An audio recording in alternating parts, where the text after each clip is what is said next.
Hi friends, welcome to my channel. ఈరోజు మేము చింత చిగురు పచ్చడి చేసుకుంటున్నామండి. దీనిలోకి ఏమేమి కావాలో చెప్తా అండి. ఈ గిన్నెతోనే 2 గిన్నెల చింత చిగురు తీసుకున్నా. దీనికి ఒక గిన్నె పల్లీలు తీసుకున్నాండి. అలాగే మిరపకాయలు, ఉల్లిగడ్డలు, జీలకర్ర, కొత్తిమీర, కరివేపాకు, పసుపు అన్నీ తీసుకోవాలండి. ఇది చాలా బాగుంటుందండి. ఇది ముందుగా మనము పల్లీలను వేయించుకోవాలి. ఈ పల్లీలను కొంచెం వేయించిన తర్వాత, అవి వేగిన తర్వాత మనం దానిలో పచ్చిమిరపకాయలు వేసుకోవాలండి. ఎందుకంటే పల్లీలు పచ్చిమిరపకాయలు ఒకేసారి వేగాయి. ఇలా పల్లీలను కొంచెం వేగిన తర్వాత మనము పచ్చిమిరపకాయలు తీసుకోవాలండి. నేను అయితే పచ్చిమిరపకాయలు తీసుకున్నా, మీరు ఎండిన మిరపకాయలు ఉన్నా కూడా తీసుకోవచ్చండి. ఇలా పచ్చిమిరపకాయలు కొంచెం వేగిన తర్వాత ఒక 2 సార్లు అటు ఇటు తింపుకొని వేగిన తర్వాత మనం కొంచెం అంతా నూనెను వేసుకోవాలండి. నూనెను వేసుకుంటే పచ్చిమిరపకాయలు మంచిగా అవుతాయి. ముందుగా నూనె వేస్తే మాత్రం ఈ పచ్చిమిరపకాయలు అనేటివి వేగవు కదా. అందుకే మనం పచ్చిమిరపకాయలు వేసి దీన్ని పచ్చిమిరపకాయలలో నూనె వేసి వేయించుకోవాలండి. ఇలా వేయించుకున్న వాటిని తీసి పక్కన పెట్టుకోవాలి. నేనైతే ఇవి పల్లీలను పొట్టుతోనే పట్టుకుంటా అండి. మీరు ఒకవేళ పొట్టుతో పట్టుకోలేకపోతే దీన్ని పచ్చిమిరపకాయలు వేరుగా, పల్లీలను వేరుగా వేయించుకోవాలండి. ఇలా వేయించుకొని పక్కన పెట్టుకొని అదే కడాయిలో అది నూనె సరిపోకపోతే ఇంకా కొంచెం నూనెను వేసుకొని మనము ముందుగా కడిగి పెట్టుకున్నటువంటి చింత చిగురు ఉంది కదా, ఈ చింత చిగురును మనము నూనెలో మంచిగా ఉడికించుకోవాలండి. దీనికి కూర చేసుకుంటే మాత్రం దీన్ని నలిసి నారలు తీసేయాలి. ఇది మనం చట్నీ చేసుకుంటాం కదా, ఇది మిక్సీ పట్టుకుంటాం, లేకపోతే రోట్లో నూరుకుంటాం కదా. దీనికి మాత్రం మనం ఏ నారలు తీయాల్సిన అవసరం లేదు. అలాగే దీనిలో చింతపండు కానీ టమాటా కానీ ఏది కూడా అవసరం లేదండి. ఎందుకంటే ఈ చింత చిగురు అనేది బాగా పులుపు ఎక్కువగా ఉంటుంది కదా. దీన్ని ఇలాగే చేసుకోవాలి. కానీ కాకపోతే ఒక 2-3 నిమిషాలు మంచిగా దాన్ని నూనెలో ఉడకనియాలి. ఉడికిన తర్వాతనే మనం దీనిలోకి కొన్ని ఎల్లిపాయలు, జీలకర్ర, మెంతులు, కొత్తిమీరలు అన్నీ వేసుకోవాలి. కానీ ఇది చాలా టేస్ట్ ఉంటుందండి. ఇది మేమైతే ఎప్పుడో చిన్నప్పుడు తిన్నదండి. ఇప్పుడు మాకు చింత చిగురు అక్కడ కనబడితే నేను తెంపుకొచ్చుకున్నాండి. కొనుక్కున్నది కాదు, మాది పల్లెటూరు కదా, మాకు దొరుకుతుందండి. ఇది రేటు మాత్రం చాలా బాగా ఉంటుంది సిటీలో కొనుక్కునే వారికి అయితే. ఇలా ఉడికిన తర్వాత దీనిలో మనం ముందుగా నేను పొట్టు తీసి పెట్టుకున్న ఈ ఎల్లిపాయలను దీనిలోనే వేసుకోవాలండి. ఎల్లిపాయలు వేసుకున్న తర్వాత దానిలో కొంచెము పసుపు, తగినంత ఉప్పు, అలాగే కొన్ని కొత్తిమీరలు, జీలకర్ర, పసుపు ఇవి అన్నీ వేసుకోవాలండి. వేసుకొని ఒకసారి నూనెలో కలుపుకోవాలి. ఇలా కలుపుకున్న తర్వాత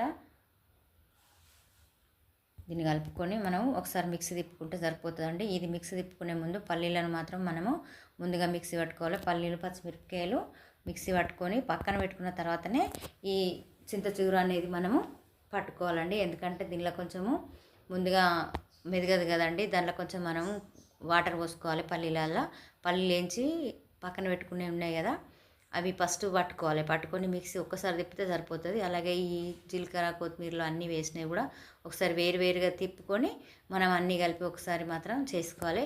ఈ వీడియోని మాత్రం మొత్తం చూడండి. మొత్తం చూస్తేనే మీకు అర్థమవుతుంది.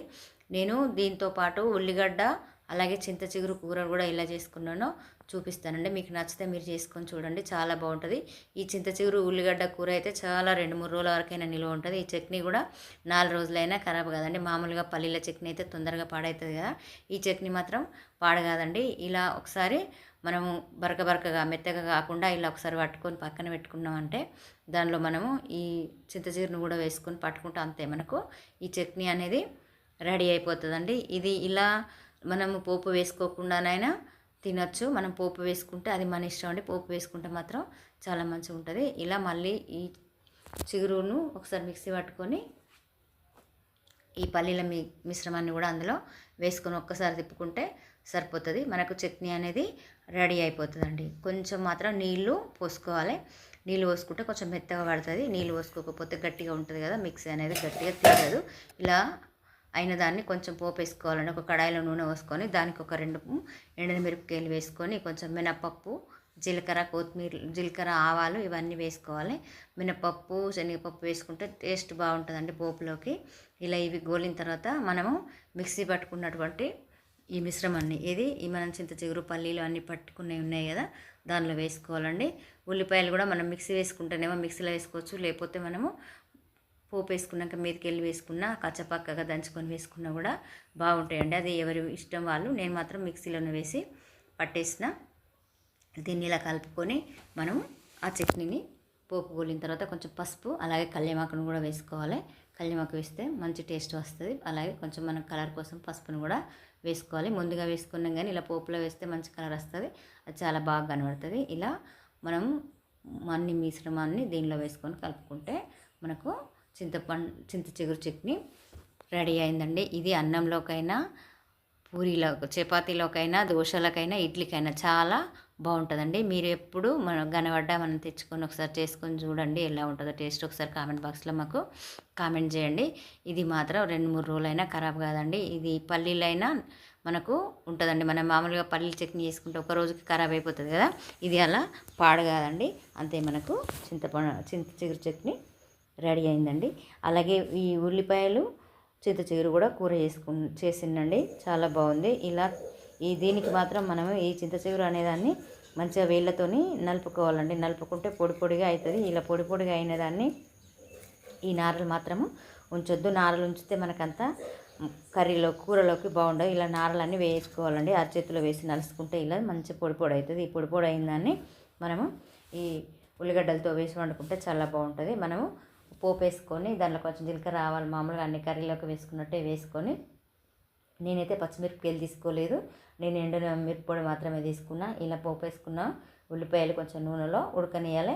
దీనికి మాత్రం ముందుగా మనము ఉప్పును వేసుకోవాలి. ఉప్పు వేసుకుంటే ఉల్లిగడ్డలు అనేటివి మంచిగా ఉడుకుతాయి. ఎప్పటికైనా ఉల్లిగడ్డలలో పసుపు మాత్రం ముందుగా వేయొద్దండి. ఉల్లిగడ్డలలో ఉప్పు వేస్తే మనకు ఆ ఉల్లిగడ్డ పదనకి ఈ ఉప్పు పదనకి మనకు ఉప్పులో నీరు ఊరుతుంది కదా, దాని మెత్తగా మంచిగా ఉడుకుతుందండి. ఆ తర్వాత కొంచెం దానిలోకి పచ్చి కొత్తిమీర పొడి, వేయించిన కొత్తిమీర పొడి, అలాగే పసుపు, కారం అన్నీ వేసుకొని కలుపుకోవాలండి. ఇది ముందుగా వేసుకున్నాం కదా, ఇది ఒకసారి కలుపుకున్న తర్వాత మనము మిరప్పొడిని అనేది తీసుకోవాలి. ఇది కలుపుకొని ఒక 2 నిమిషాలు దీన్ని నూనెలో ఉడకనియాలి. ఉడికిన తర్వాతనే మనము ఈ మిరప్పొడి అనేది వేసుకోవాలి. ఉప్పును మాత్రం ముందుగానే వేసుకున్నాం కదా, మళ్ళీ వేయాల్సిన అవసరం లేదు. మనకు ఒకవేళ రుచికి సరిపోకపోతే మాత్రం కొంచెం వేసుకోవాలి. ఇలా కారపొడిని కూడా వేసుకోవాలండి. కారపొడిని వేసుకొని కలుపుకొని ఒక 2-3 నిమిషాలు మూతేసుకోవాలి. మూతేసుకున్న తర్వాత మనం ముందుగా నలిసి పెట్టుకున్నటువంటిది ఈ పొడి ఉంది కదా, చింతాకు పొడి, ఈ చింత చిగురు పొడిని మాత్రం ఇలా మొత్తం వేసుకొని కలుపుకోవాలండి. అంతే, మనకు చింత చిగురుతో ఉల్లిగడ్డల కూర రెడీ అయిందండి. దీనిలో కొంచెం మనం మసాలా పొడి వేసుకుంటే వేసుకోవచ్చు, లేకపోతే లేదు. నేను మాత్రం కొంచెం వేయించిన కొత్తిమీర పొడి, పచ్చి కొత్తిమీర పొడి, మెంతి పొడి మాత్రం వేసాను. మీకు కొత్తిమీర ఆకు దొరికితే కొత్తిమీర ఆకు వేసుకుంటే ఇంకా చాలా బాగుంటుందండి.